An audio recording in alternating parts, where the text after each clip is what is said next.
Hi, this is Professor Stugard, and today we're going to talk about sampling. So, what is sampling and how do we do it? And we're going to talk about this very generally at first by talking about an example. So, let's say, for example, I want to conduct a poll to determine the proportion of people who believe that chocolate chip cookies are the best type of cookie, which they are. And then, obviously, which portion of people don't think chocolate chip cookies are the best type of cookie and are anti-American. Or, well, not really, right? Everyone's allowed to have their own opinion, but chocolate chip cookies are clearly the best type of cookie, and I want to see what proportion of Americans are correct. Okay, what proportion of Americans agree with me? So, the thing is, though, I can't possibly ask every single American, right? That's impossible. I can't ask every person in existence. So, I'm going to have to rely on just a small sample of people, right? Now, to kind of get the idea of how sampling works, I'm going to hypothetically ask 20 different samples of people what their favorite cookie is and figure out what the proportion of those people, what proportion of those people thought chocolate chip cookies were the best. Now, the idea is that my true parameter out there exists. And if you remember from our notation and stuff a while back, our true parameter refers to our population, and we use the variable p to denote that. So again, p is the true population parameter. Right? That's if I was able to ask every person in existence, and every person in existence, answered my question and answered truthfully, then I would be able to find out what my parameter p is. I'd know what my proportion is. However, that's impossible. My true parameter is unknowable because A, I can't ask everybody, B, not everybody would answer me, and C, not everybody would answer me truthfully, would they? So my true parameter is unknown. So what I need to do is just rely on a small sample or a small poll to figure out, what that actually is. So when I take my poll or I take my sample, remember my sample is my statistic. So again, if I have just a small group, right, that is my sample. So I'm talking about my statistic, which is what we're talking about, right? This is statistics, right? How do we do math when we just ask a small group of people that represent a subset of some population as a whole? Now, when we do that, we do use the notation p hat, right? So it's the p with the triangle hat over top of it. But in this case, what I want to do is, because I'm taking 20 different samples, I want to label each sample with a different letter. A, B, C, D, all the way through 20 different letters, okay? And I'm going to see where those lie. Now, let's say I take sample A, right? Group A. I ask Group A, and I find out what proportion of Group A thinks that chocolate chip cookies are the best, and boom. Group A is right there on the parameter. Now, do I know that? No, because I have no idea what P is. I have no idea where Group A is in context to the true parameter because the true parameter is completely unknown. But let's say Group A is a good group that represents the population as a whole pretty well. All right, but when I ask my next group of people, sample B, they're a little bit less. There's fewer people in Group B that think chocolate chip cookies are the best type of cookie. So, what happened? Well, nothing really happened. It's just random chance. You don't know who you're going to ask, and just random chance dictates that, sometimes you get fewer people that like chocolate chip cookies. But if I ask Group C, maybe they're right there on the parameter, and again, let's say these are just like when we do our histograms, right? We have class widths or bin widths, so I'm kind of grouping these by, just a few percentage points each. And then I ask Group D, and they're way above. And again, it's just sampling. It's random chance. But again, fairly close. So then Group E, again, a little bit less than what our true parameter would be. Group F, a little bit more. Group G, we're right on it again. Group H, a little bit less. Group I, a little bit more. And again, this is sampling. You're going to kind of bounce all over the place. It's random. J, we're right on the parameter again. K, we're a little bit above. L, Group L was way below. Group L did not like chocolate chip cookies. Those were people you cannot trust. All right. But it happens, right? Random sampling. I asked a group of people, and just by random chance, a bunch of those people didn't like chocolate chip cookies or had a different favorite. Maybe they all have the same best friend who makes really good sugar cookies. I don't know. Right? Cinnamon sugar cookies are pretty good. Not as good as chocolate chip, but, passable, I guess. And group M is a little bit less. Group N is a little bit more. Group O is right on it. P is a little bit less. Q is a little bit more. R is a little bit more. S is a little bit less. T is our last group. That's our 20th letter, our 20th group, and they're right on the parameter again. And again, this should be kind of intuitive. We're all relatively around that group. Now, to see this a little bit more clear, let's turn these into bar graphs and histograms. And so we can actually kind of see this distribution hopefully a little bit better. But this kind of should fit with your intuition. We're relatively close to what the true parameter is, right? Most of our data anyway. Well, 95% of our samples are fairly close to what that true parameter is. However, that means that 5% of samples are just not. They just are not close to what the true parameter is.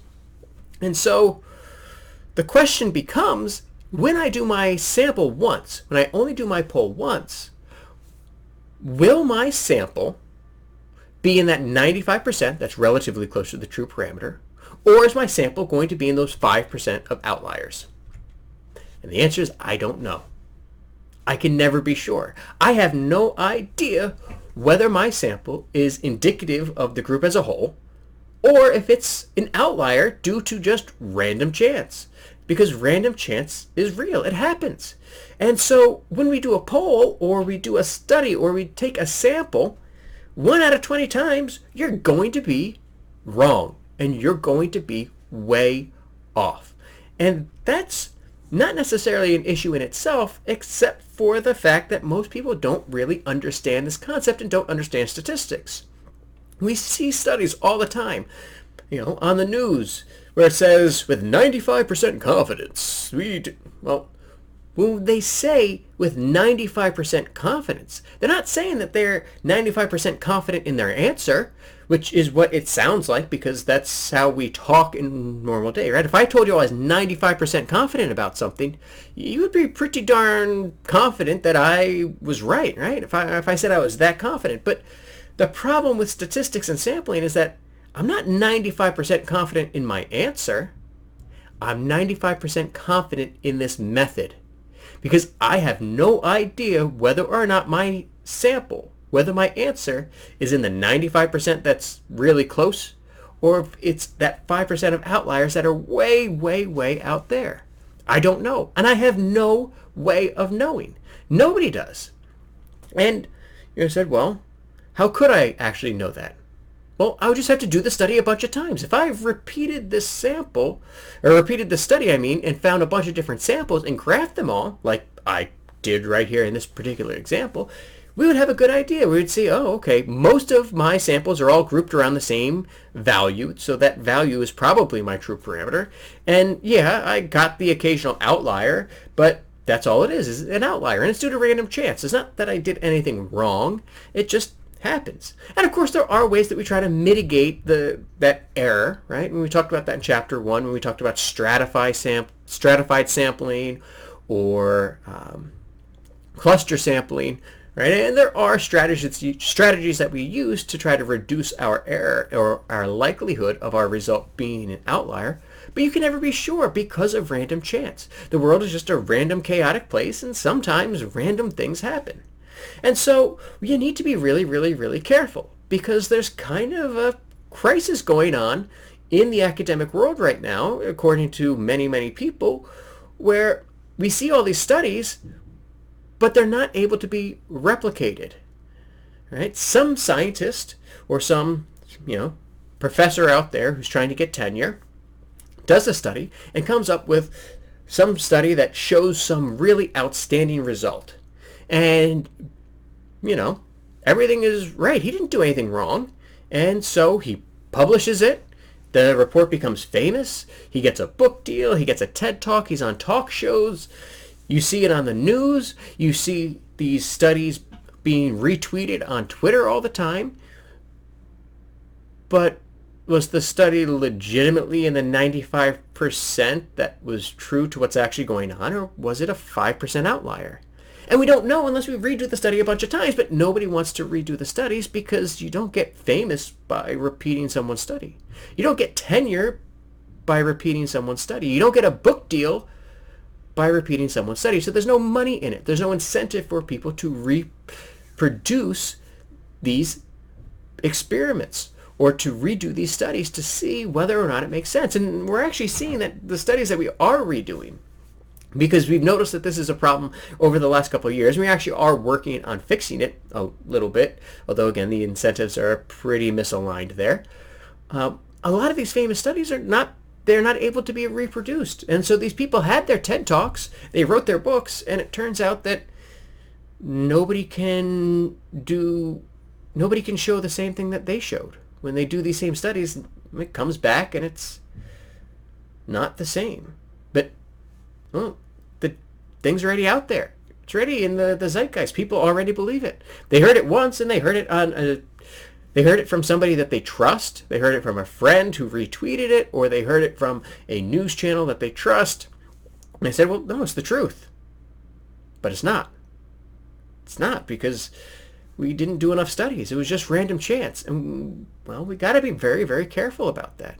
And so anytime you see something, just take it with kind of a grain of salt, and always look at the methodology, if you can, and realize that, there's incentives out there for publishing things that aren't necessarily true, but people want to hear it, right? And so, some of the famous ones, right? Red wine is healthy for you. Coffee makes you live longer. Chocolate is good for you. Well, I like red wine and coffee and chocolate. I want these things to be true. So, yeah, I'm going to accept that as truth, even if the study hasn't been replicated yet. Well, that's not really the best way to go about it, is it? But that's okay. It's human nature. And hopefully the idea is that we can do our samples many, many times to get a better consensus of what's actually going on. And hopefully these start getting published and people demand transparency. And again, we are seeing some steps in the right direction, but it is still a major problem right now. And just something to be aware of. Now, this is the basic idea of sampling. And again, this was just to kind of give you an overview of what we're talking about, and especially what we're talking about when we say we're 95% confident in something. I'm not 95% confident in my answer. I'm 95% confident in the method. And that is a huge distinction we need to be aware of. And as you go through our next lectures and our next couple of chapters, we're going to talk about the mathematics behind it, how we create these confidence intervals, how we do sampling, what sampling does to standard deviations. And again, this is all mathematically verifiable. And this is what your next unit is all going to be about, what's called inferential statistics. How do I combine the statistics that we learned about earlier with our centers like mean, median, mode, and spreads like standard deviations and ranges and whatnot? And how do I combine that with the probability that we just learned about to actually understand how likely our samples are to be correct? Now again, if you have any questions, please, please, please reach out and email me or let me know what questions you might have. But otherwise, good luck studying.